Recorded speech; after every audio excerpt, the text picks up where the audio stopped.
नमस्कार मंडळी, यावेळी आम्ही आमच्या कुलदेवताच्या दर्शनासाठी कराडजवळील बनपुरी येथील श्री नाईकबा मंदिरात गेलो होतो. आपल्या कुलदैवताच्या दर्शनासाठी वर्षातून किमान एकदा तरी जाणं ही आपल्या परंपरेची आणि श्रद्धेची जपणूक असते. अशा दर्शनामुळे मनाला शांतता मिळते, सकारात्मक ऊर्जा मिळते आणि कुटुंबावर कुलदैवताचा आशीर्वाद कायम राहतो अशी श्रद्धा आहे. पहाटेच पुण्याहून आमचा प्रवास सुरू झाला. तब्बल 4 ते 5 तासांचा प्रवास होता. वाटेत सकाळचा सुंदर सूर्योदय पाहिला. पुढे मस्तानी तलाव आणि मल्हारगडावरील विठ्ठलाच्या मूर्तीचे दर्शन घेत पुढे निघालो.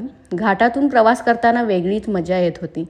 सभोवताली हिरवगार निसर्ग, डोंगर रांगा आणि थंडगार वारा मन प्रसन्न करत होता. सासवड घाट आणि सातारा घाट पार करत आम्ही पुढे निघालो. नाईकबाच्या दिशेने जाताना वाटेत करवंदही तोडली. दुपारी साधारण 12:30 वाजता मंदिरात पोहोचताच दर्शनासाठी रांगेत उभे राहिलो. अधिक मास असल्यामुळे भाविकांची खूप गर्दी होती. अनेक जण आपल्या कुलदैवताच्या दर्शनासाठी आले होते. साधारण 1 तास प्रतीक्षा केल्यानंतर आमचा दर्शनाचा नंबर आला. श्री नाईकबांचे दर्शन अतिशय सुंदर आणि मनाला समाधान देणारं झालं.